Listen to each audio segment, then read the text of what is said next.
They say some forests don't just hide things, they keep them. Deep in the northern highlands of British Columbia, there's a stretch of wilderness locals avoid once the sun starts sinking. Hunters go in every fall. Some come out shaken, others don't come out at all. No bodies, no clear tracks, no explanations that make sense. Just abandoned trucks, silent radios, and families left waiting for men who were never seen again. What you're about to hear isn't a campfire story. It's a first-hand account from someone who spent nearly 2 decades searching for the missing and finally realized something was hunting back. Before we continue, please take a moment to tell us in the comments where you're watching from. You're part of this community, and we'd love to hear from you. Remember to subscribe and turn on notifications so you don't miss what's coming next. I've gone back and forth for years about telling this story, not because I'm afraid people won't believe me, but because once you say these things out loud, you can't pretend they didn't happen. My name is Caleb Hargreave. For 17 years, I worked as a provincial conservation officer in northern British Columbia. After that, I spent another 6 years contracted with search and rescue, specializing in wilderness disappearances. Most missing person cases follow patterns: exposure, falls, animals, bad decisions. You learn to accept that the wilderness is unforgiving. But starting around 2008, something began happening in the Black Pine, range that didn't fit any pattern I knew. And once I noticed it, I couldn't unsee it. From my back porch in Pine Hollow, you can see the ridgelines that guard the Raven's Spine wilderness. Charred slopes, steep drainages, miles of burned forest from wildfires that never truly healed. By late afternoon, sunlight vanishes early there. Sound doesn't travel right. Fog rolls in fast and thick, even on clear days.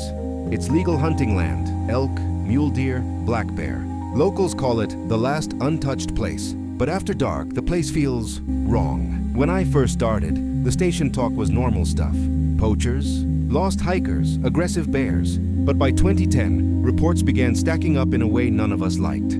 Experienced hunters, men who knew the terrain, men who checked in and never checked out. Their trucks would show up days later at trailheads, locked, rifles gone, tags unused. No blood, no tracks leading away, just absence.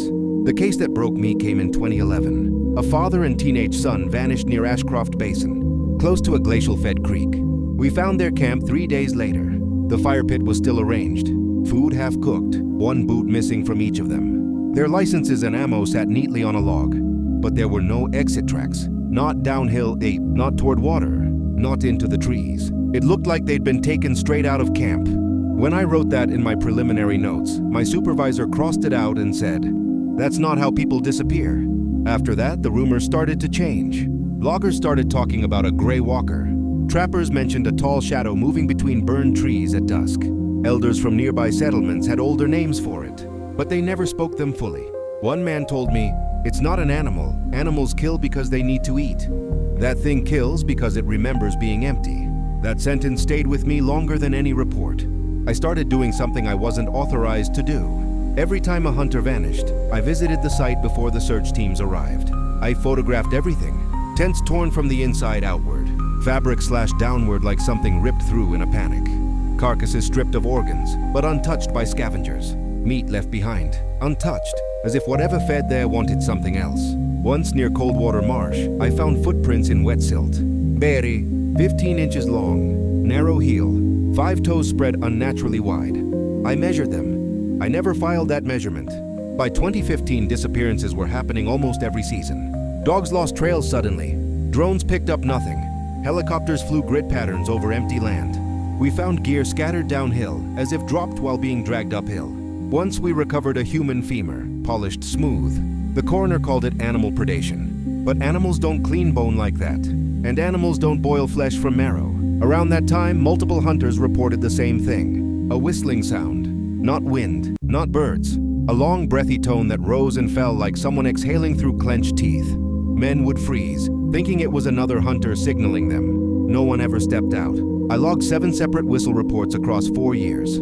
Every one of those areas later became a disappearance site. There's a logging spur off Route 19B, past a collapsed bridge over Slate Creek. Step out of your truck there and the air drops instantly, like walking into a cellar. In 2016, a bow hunter named Lucas Marin vanished there. We found his bow leaning against a stump, arrow knocked. Beside it, drag marks leading uphill into timber. They stopped at a boulder, nothing on the other side.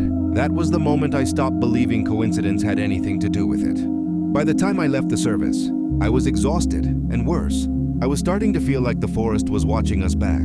Too many cases, too many similarities, too much silence from the agencies that should have been asking harder questions. And I hadn't even told you about the bones, the symbols, or the night I finally saw it myself. By the time I resigned from the service, I told myself I was done. Done with late-night calls, done with families crying in parking lots, done pretending every disappearance could be explained. Away with the same tired words. But the forest doesn't let you walk away clean, and neither do the things buried inside it. The call came in during the fall of 2017. Two hunters from Redstone Valley, brothers, mid-30s, both former infantry, had failed to return from a 3-day trip near Hollow Creek Basin. They were disciplined men, check-ins every 4 hours, spare batteries, emergency beacon. At 4:18 p.m. on the second day, one of them keyed his radio. All he said was, "Something's wrong, we hear," then static. No scream, no gunshot, just dead air. When we recovered the radio 2 days later, it was still powered on, battery full, no damage. The recording ended exactly where the transmission cut. That wasn't terrain interference. That was interruption. I wasn't lead on that search, but I was close enough to hear the whispers. The dogs tracked scent uphill, not down. Boot prints ended abruptly near water, as if someone stepped off the earth. One volunteer quietly told me they'd found drag lines in pine needles. Wide, uneven furrows like something heavy had been hauled by force. Another ranger mentioned trees peeled 6 to 7 feet up, bark shredded downward in long strips. Bears don't do that. Nothing native does. When I started laying cases side by side, one detail kept surfacing. Every disappearance occurred within 300 yards of moving water. Creeks, rivers, glacial runoff, places where fog clings low and sound collapses inward. You can scream there and hear nothing echo back. It's the perfect place to vanish. In 2018, a volunteer team stumbled onto what they thought was a bear den near Crow's Mouth Ravine. It wasn't a den, it was a pit. Inside were dozens of bones, mostly deer and elk. But mixed among them were pieces that made everyone stop breathing. Human femurs, human ribs, jaw fragments. The bones were split open, marrow scraped clean. When deputies arrived, they taped the site, took photos, and ordered everyone out. No public report was ever filed. Officially, it never existed. I knew the county medical examiner personally. Over coffee, off the books, I asked him one question. "Do these injuries look like animals?" He didn't answer right away. Then he said, "Animals tear, they crush. These injuries look like separation, like someone knew where to pull."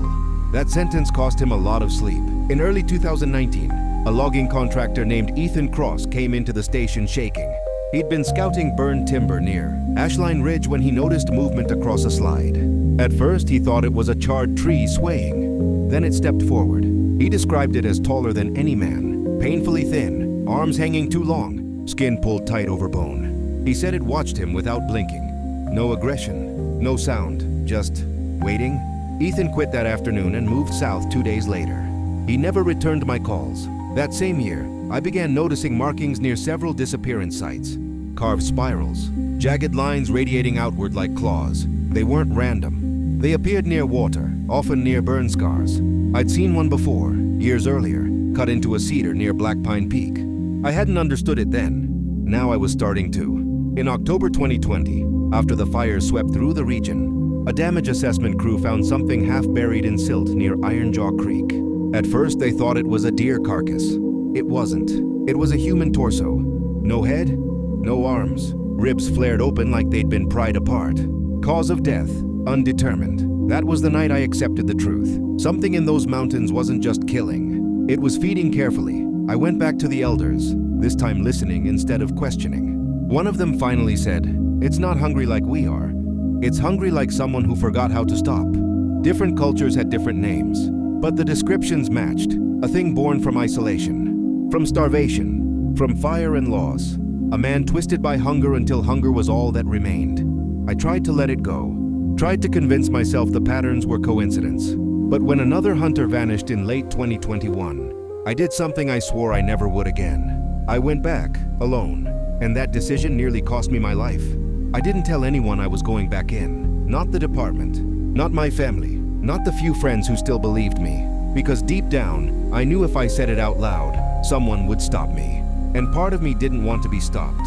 His name was Marcus Delane, 42 years old, former Army reconnaissance, the kind of man who triple-checked knots and never walked into timber without marking his exit. He went missing in November 2021 near Graveltooth Ridge, an area cut by narrow creeks and old fire lines. The last radio transmission came at 12:07 p.m. "I've got sign. Drag marks heading uphill. This doesn't feel right." Then silence. 2 days later, I volunteered for the search, not officially, just another body in orange. By the third morning, I was hiking a disused spur called NF2219, climbing toward an abandoned fire lookout. About halfway up, I saw it. Long furrows carved through pine needles. Not paw prints, not boot marks. Drag lines, wide, uneven, pointed uphill. Predators dragged downhill to feed. Whatever made these marks didn't follow animal logic. The trail vanished into a stand of vine maple. The branches were snapped at chest height, twisted outward like something massive forced its way through. I stood there longer than I should have. That's when the air changed. Rot hit my nose like a wall. Sweet. Wet. Heavy enough to make my eyes burn. I'd smelled dead animals before. This was different.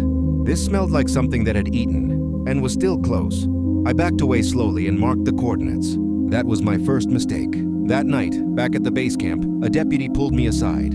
They'd located Marcus's pack nearly half a mile from where I'd been. Torn open, contents scattered. Inside was a clump of dark, stringy tissue. The lab results came back 2 days later. It wasn't elk. It wasn't deer.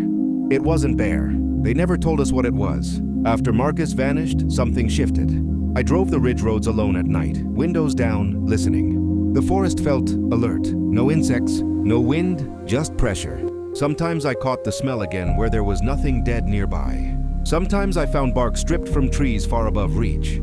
Fibers torn downward like the tree had been skinned. Nothing native did that. I knew no agency would move without proof. So I started building my own. Trail cameras, audio recorders, thermal sensors borrowed from a wildfire unit. 2 former rangers helped quietly. We placed the equipment along creeks feeding into Raven's spine, focusing on burn scars and fog basins. If something lived there, it moved through water. Everything does. In January 2022, a firefighting crew doing erosion checks near Blue Cap Creek radioed in something unusual. They thought it was a deer carcass exposed by flooding. It wasn't. It was the upper half of a human body. No head, no arms, chest cavity opened clean. The coroner ruled it inconclusive, but I knew what I was looking at. This thing wasn't killing randomly. It was harvesting. I spent weeks cross-referencing records, cases that never made the news. Same terrain, same water proximity, same injuries, and always the same silence afterward. Families told me searchers found things they were told not to mention. Volunteers spoke of footsteps pacing camps at night, of breathing where no one stood. By February, I couldn't sit still anymore. I went back to check the cameras myself. I parked near Fireline Spur 7, just before dusk, and started hiking in. 2 miles in, the forest went dead. Not quiet, dead. Then the smell came back, stronger than ever. I reached the first camera tree. The tree was gone, snapped clean 4 feet above the ground. The camera lay shredded in the snow. That's when I heard it. Long, high, breathy, human, but wrong. It echoed once, then again, closer. I turned slowly, flashlight cutting through fog. Between 2 blackened trunks, something stood. Too tall, too thin. Its skin looked like ash stretched over bone. The light caught its eyes, dull yellow. Watching, I raised my rifle. My arms wouldn't respond. The thing tilted its head, curious, almost amused. Then it took a step toward me, and I realized I wasn't hunting anything. I was being studied. For a split second, everything froze. The fog, the trees, my breath.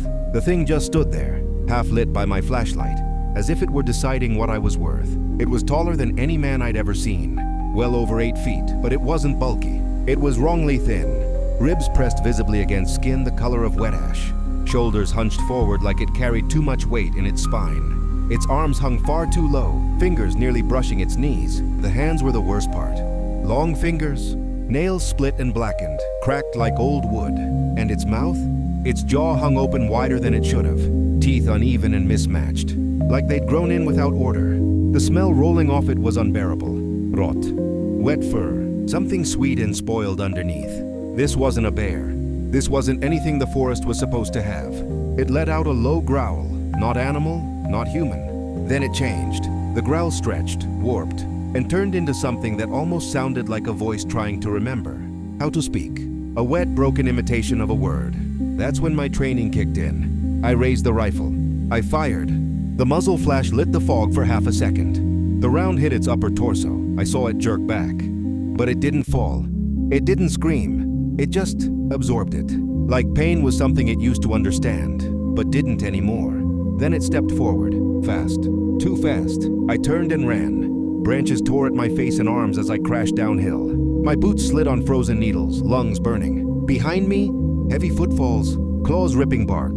That breath, ragged, eager. It wasn't sprinting. It didn't need to. It knew I was slower. My rifle jammed after the first shot. I didn't stop to fix it. I threw it and kept running. As I broke through the trees near the road, it screamed. High-pitched, metallic, angry, not like an animal defending territory, like something furious at being denied. I hit gravel and went down hard, head slamming into rock. The world blurred. Through the ringing in my ears, I felt the ground shake. It was close, too close. I scrambled up just as it slammed into my truck. The cab rocked violently. For 1 second, just one, I saw its face pressed against the driver's window. Skin torn, eyes sunken and glowing faint yellow, mouth stretched impossibly wide. I could see the muscle strain in its jaw. It wanted in. I fumbled the keys, turned the engine, floored it. The tires spun, gravel flying. The thing slammed the truck bed once more, hard enough to dent the metal, then fell back. In the rearview mirror, I saw it standing in the road, arms hanging, head tilted, watching. Then it stepped sideways into the fog and vanished like it had never been there. Back in town, the deputy inspected my truck. Deep claw marks ran down the driver's side, paint stripped to bare metal. He said it was a bear. I told him I'd spent 17 years in the field and I knew what bears looked like. He didn't argue. He just didn't write anything down. For weeks after, I didn't sleep. I kept hearing that whistle outside my window. I'd catch movement at the tree line behind my house. Too tall, too still. The smell came back sometimes, faint but unmistakable. A month later, I moved. I didn't tell anyone where. In spring, 3 of us went back with better equipment. Thermal drones, motion sensors, body cams. We didn't find it. But we found something else. A campsite. The tent was shredded from the inside. Nearby were 2 deer carcasses, organs removed, bones peeled clean. Selective feeding. Heart, liver, eyes. The wildlife biologist with us said it quietly. Predators don't do this. Whatever I encountered that night didn't just survive the wilderness. It understood it. It watched. It waited. And it learned. And it's still out there. I wish I could tell you the story ends with answers. With proof. With arrests. With something you can point to and say, that's what it was. But the truth is darker than that. Because whatever lives in those mountains didn't die that night.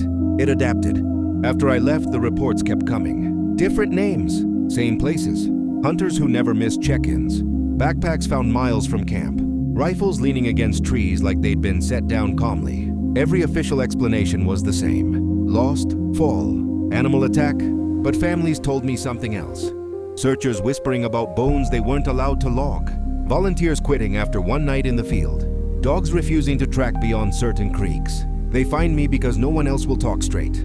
A wife from Stonebridge whose husband vanished near Echo Run. A father whose son disappeared on his first solo hunt. They ask me the same question every time. Do you think he suffered? I never know how to answer. Because what if suffering isn't the point? When I laid everything out, every case, every photo, every map, the pattern became impossible to ignore. Burn scars, moving water, isolation, and always, always silence first. The forest goes quiet before it appears. Animals know, they leave. Humans don't. This part took me the longest to accept. It doesn't eat everything. It takes what ends hunger fastest. Soft tissue, energy-dense organs. It isn't feeding like an animal. It's feeding like something that remembers starvation. Different cultures, different names, same description. A thing born when a human breaks under hunger and isolation. A body that survives, but becomes something else. Fire doesn't kill it, time doesn't erase it, and killing it may not even be possible. There are 4 of us now. Former rangers, a wildlife biologist, a search and rescue tech who lost a brother out there. We're not a task force, we're a refusal. Next season we're going back. Better drones, thermal scopes, motion grids. If it exists, we'll document it. And if it doesn't, then someone needs to explain the bones. If you hunt alone in burned wilderness, if the forest goes silent, if you smell rot where nothing is dead, and if you hear a whistle that sounds almost human, Don't answer it. Don't investigate. Leave, because it isn't calling for help. It's checking if you're paying attention. The gray walker, the tall one, the thing with 100 names. Whatever you call it, it's still out there, and it's still hungry. If this story unsettled you, it should have. Some places aren't meant to be reclaimed. Some things don't want to be found. And some forests remember what hunger feels like.